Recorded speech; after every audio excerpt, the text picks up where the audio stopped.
what's going on, y'all? T-Bob here. And Jake as well. And you're about to watch a little OTB LSU. We're going to give you all the latest, greatest between LSU football, baseball, women's basketball, softball, and everything in between.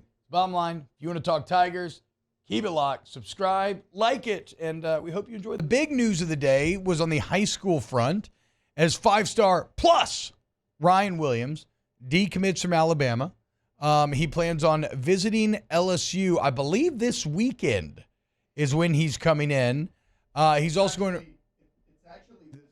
Actually, this evening. This evening? This evening he's coming in. Oh, Wednesday evening into, I think he'll be here all day Thursday as well. Okay, so official visit here.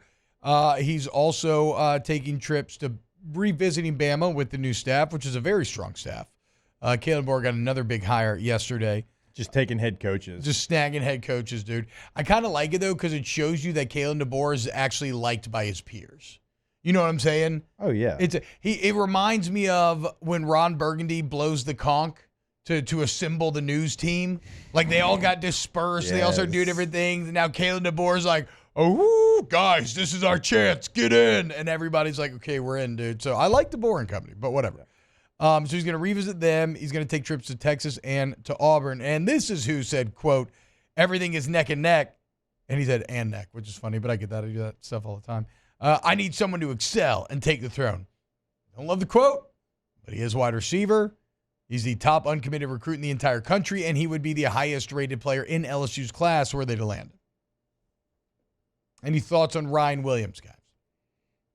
I mean, anybody that you can add to that caliber that evaluators have said is that kind of talent, like, yeah, certainly you want to do it, and it's good that you have an opportunity to sell your school. So, yeah, I mean, you know, again, I feel like I always say this, but like high school recruits, you have to see them once they get on campus. But like 5-star plus, like whatever that means, that seems like a big deal. Yeah, it is. It is a big deal. It's supposed to be a very. I can't remember exactly.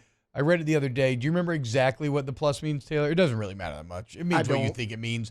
It just means he's supposed to be an especially can't miss and pristine 5-star.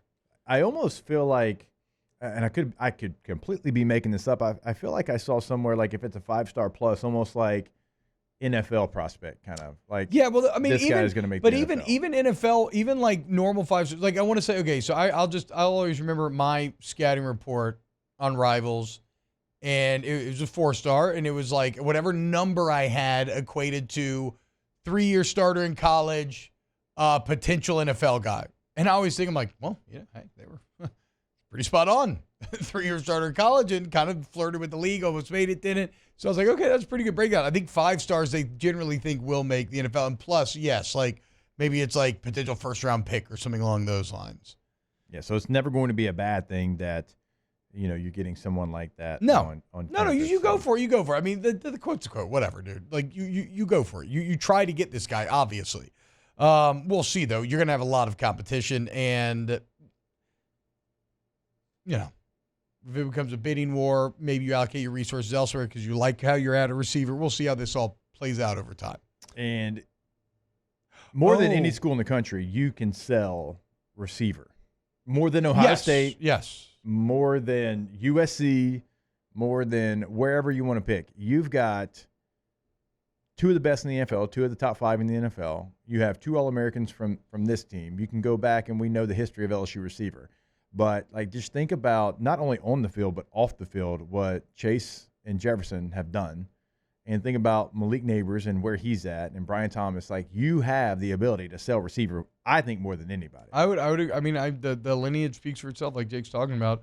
I think EW has the right of it here. He says plus means he's a 5-star in every recruiting service. I think that is the case. I think that's what I read. So this is a consensus. Is there a 2-star plus? 5-star. I think at that point that might be a negative, right? Because that means that nobody's overrating you. Everybody's like, nah, he kind of sucks. Whoa. I mean, that's the point of getting a 2-star rating. It's not, they were wrong, but they thought you kind of sucked. That's why it was a 2-star, no? I feel like more like recruiting services hadn't really found their footing yet. No, they hadn't. They hadn't. That's had offers from everybody. No, they were wrong. Exactly. They were wrong. But when they assign you 2-star, they're telling you what they think. They were just wrong about it. The coaches knew. You had Mac Brown and Nick Saban out here offering you. You ain't got nothing to be worried about? What? Because Shannon Terry thought you were a 2-star? I think it was only Rivals back then. Well, Shannon started. He's the one that started Rivals, And then 2 for sold, 7, right? started 2 for 7, sold, and has now started on 3. Yeah. He's kind of a genius When it comes to monetizing that market.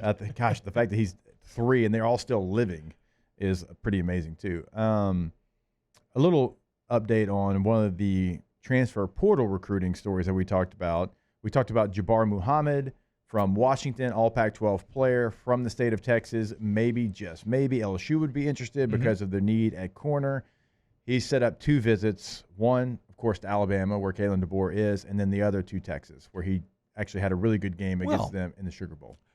Can I, if you can't buy Jabbar, can I interest you in some Jaleel Muhammad? His cousin? This is a Fairburn, Georgia native. And again, this is some great recruiting tidbits article by Shay Dixon on 3. But this is a cat who originally out of high school signed with Arkansas State, but then went the JUCO route. Last year in JUCO in the fall, 10 sacks, 15 and a half TFLs, 3 forced fumbles, 6'3", 290, interior defensive lineman. That actually interests me even more. That's what I'm saying. The exact position of need. He's from Orlando, and reportedly, excuse me, he's from Georgia. Jaleel, there's another one from Orlando we'll talk about. But yeah, Jaleel Muhammad, a guy who has multiple years of eligibility left. LSU's staff very high on him. Look out for him potentially because there is no bigger position of need than defensive tackle.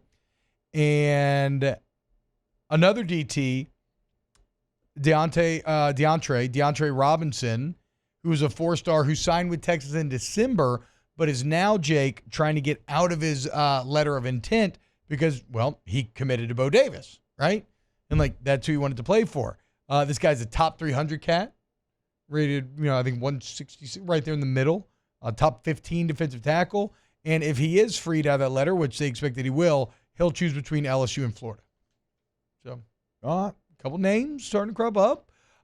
Desmond Ricks not visiting LSU. Even 2 days ago, somebody said, it's interesting. Rick said that right after Corey Raymond got announced. But even 2 days ago, people were writing that Ricks was probably going to go to A&M and probably potentially not even visit LSU. And I think about it this way. I don't know if this is right or not, Jake, but I imagine A&M has a ton of NIL money that's been freed up. Yeah, because everybody left. That's what I'm saying. And it's not a salary cap where the same guys that were committing to paying where, it's not for sure that money's there. But, I would say that boosters are probably galvanized a little bit by a new coach. You want to give Elko resources. And so the millions that you were paying to players that have now left, you have left to spend. So, it makes sense to me that this could be such a cut and dry thing for Ricks where I'm sure A&M has just more to offer him. We will see. There's some things going on there in College Station. Ross Bjork takes the Ohio State AD job, and I can't believe he got that job, bro. Look at his hires. He hasn't had a big one.